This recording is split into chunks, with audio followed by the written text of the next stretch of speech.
that you like. That's that you're passionate about. That's correct. But you're scared. But in reality, if that thing doesn't pay off, how can you be passionate? You're talking about your diving, right? Yeah, I'm talking about scuba diving as an industry. Okay, so a part of what you need to do, different values areas in our life, different areas of focus. So you got relationship, you got career, you got your own fun, your own personal development, your money and family and everything that you like to develop.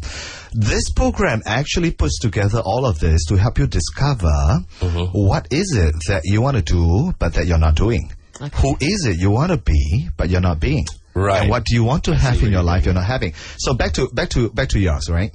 Diving is a passion, but it doesn't necessarily produce profit and performance for you. Yeah. So what you need to do is to put these 3 P's together and find the power core. That part that overlaps, that would have passion, that would then also produce profit for you, so that it's sustainable, and then you can perform in it, so that you can survive in the particular trade. To narrow and come to a focus and then pursue that. There you go. I know of people who are full-time divers, instructors, and they love it because they're diving. That's a passion. Exactly. Yes. And we are to live by passion. Without passion, life is simply motion. Right. So we got to do something about it, right? So and with whatever you like, with whatever you like, there's always an opportunity. There's always a possibility to find a niche for yourself, to design something out of that.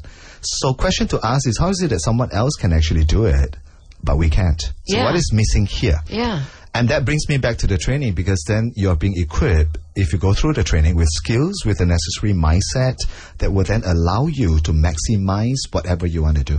Pick any trade on earth, someone will be very successful in it. The missing link. There you go. Is what we're trying to find. But Billy, is it right to say, a lot of people are scared to do stuff because, they're worried about failing, but on the flip side, are they worried about succeeding as well? Right. Yeah. There are people who will sabotage their own success. Okay. But that brings us back to what's really the inner core, the thing that motivates you, that functions inside of you, that drives inside of you. I think my country director was here and was talking to Richard some time ago about motivation, and it was something about changing the light bulb. I tell you, it's your light bulb thing. So it's motivation by pain. Really quick. So it's motivation by pain, or is it motivation by pleasure? There you go. I got everybody asking Everybody me that. knows about you and your light bulb. I know. Okay. But here's something for Richard's wife. Don't need to nag. I'm sorry, remind. Okay. Men, women perceive them very differently. Watch it. So actually, equipping yourself with skills, not only will you get the desired result, and that's living by design. So an example like that, when it comes to just dealing with your spouse. Yeah. If she knew that men are very territorial, she doesn't have to nag at you. Because when she does, she's angry, she's annoyed. Yes. And that builds negative emotions in a relationship. Right. And then you get annoyed for being nagged at. So all she needed to do is just come to you and say, Richard, the light bulb that you haven't fixed for 2 months. For the 100th time, Billy, really? I mean, still have to say nicely, darling, can you please fix the light bulb? And then it doesn't get fixed. That's one way to do it. Right. But if that doesn't get result, then you need to change. We call this a law of requisite variety. Right. So what I would recommend, I hope she's tuning in, is just to come and say, Richard, the light bulb you haven't fixed and I've reminded you for 2 months already. It's okay. You don't have to do it, because I just met our neighbor John, the tall dark handsome guy. Whoa! He's on leave this week. That is going below. So when you go to work tomorrow morning, he will come and help me fix it. Darling, it's fixed now. All the lights change in the house there now. You go. That's a good one. So if I were to relate that back, it's about discovering what lights your fire for ourselves to live by design, as well as managing and dealing with the people more effectively around us to get the results that we desire, that is mutually beneficial. Okay, good stuff. We're going to be talking more about this in just a bit. Thank goodness, really, he's not my neighbor. On my invitation, yes, we're talking to Dr. Billy Quek, Master Trainer and International Motivational Speaker. Live by design, not by default. That's our topic of discussion today. If you do have a question for Dr. Billy Quek, feel free to call us, 0395433333. You can also put your question question, or if you do have a comment, feel free to post it on Facebook, fb.litefm.com.my here on The Lite Break. On by invitation, we have the pleasure of talking to Dr. Billy Quek, Master Trainer, International Motivational Speaker, and talking about living by design, not by default. We have a question from Gomez. 2 weeks ago, I went for a function. My car key was lost. So, in a normal situation, you just say, oh, gone, man, now what am I going to do? How am I going to go back?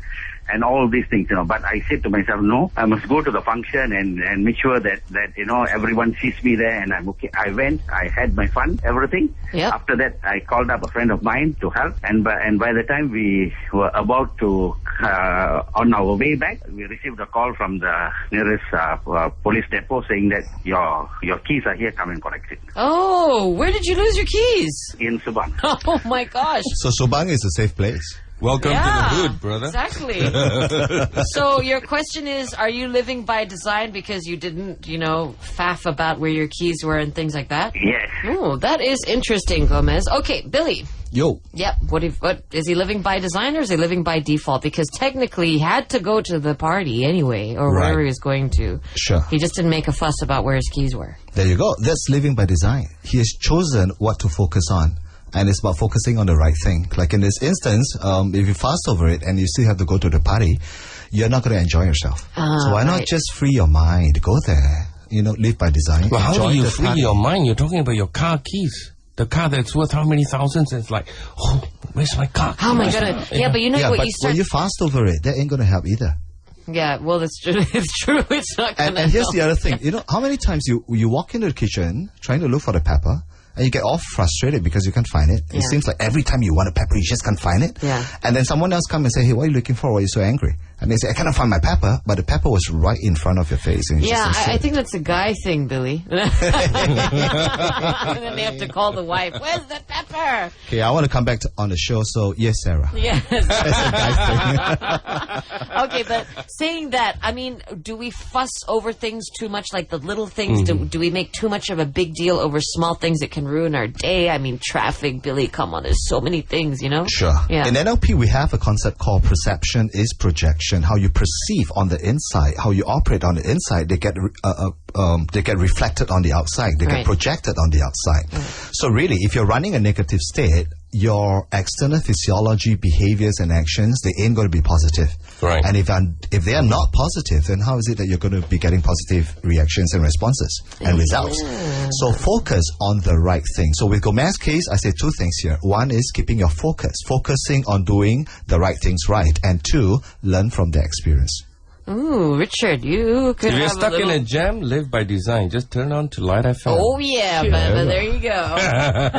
On my invitation, talking to Dr. Billy Quek, Master Trainer and also International Motivational Speaker once again. Any questions that you have for Billy, feel free to give us a call, 03-9543-3333, or you can also put your comment or your question on Facebook, fb.litefm.com.my on The Lite Breakfast. All right, on by invitation, we're talking to Dr. Billy Quek this morning, Master Trainer and International Motivational Speaker. Topic of discussion that we're having is live by design, not by default. We're taking in your questions, and we have one from Miriam. My frustration, I'm a school teacher, Sarah. Yes, I know that. School teacher. Yep. And I've been given the task to teach English to the students and the teachers, but I seem to be, against the wall because they're not native speakers, and I have trouble even getting through to them, even on a special day, like 1 day a week.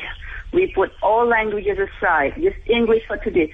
I can't get through, and I'm really, really frustrated because I have a passion for English, and I teach English. But what I seem to understand is that they're not interested.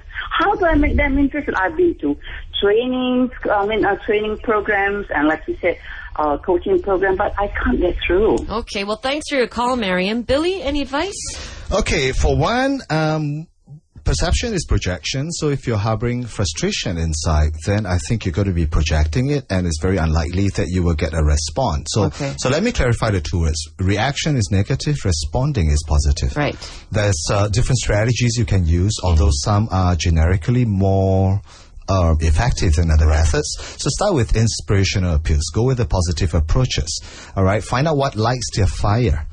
If the kids are not speaking English, then what are they speaking? How did they get good and how did they enjoy those other languages they're speaking? Because if you discover what motivates them to use those other languages more, then you can instill the same strategy inside. Try different approaches, pull, push.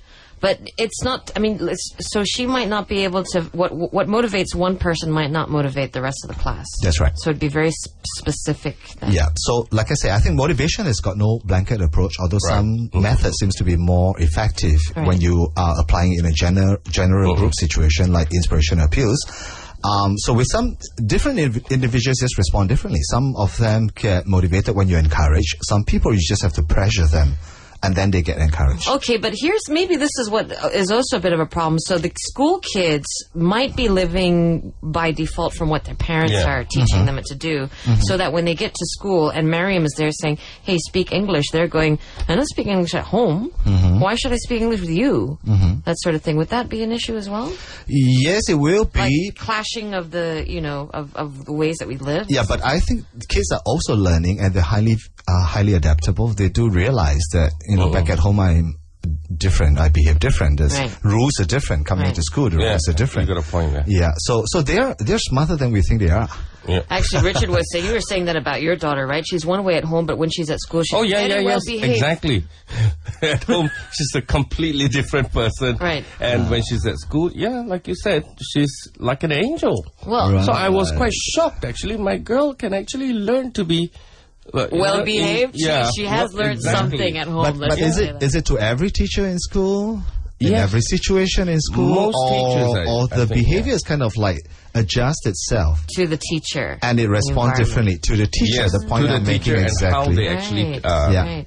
So here's another principle we teach in NLP, because a part of which is about enhancing relationship. It's about building rapport. People like people who are like themselves. When you are like each other, you like each other. Right. So really my message, because when I look back during my school days, why is it that my English sucks? And it's true, I got F9 for English twice. Wow. For my O levels. Hard to believe. Equivalent to your SPM here. All right. But if you look at my teacher, he's really not that attractive. Especially for a visual teenager boy, But I did really well on my Chinese. Right. My Chinese teacher, Madam Chua, is the most beautiful teacher I've ever seen in my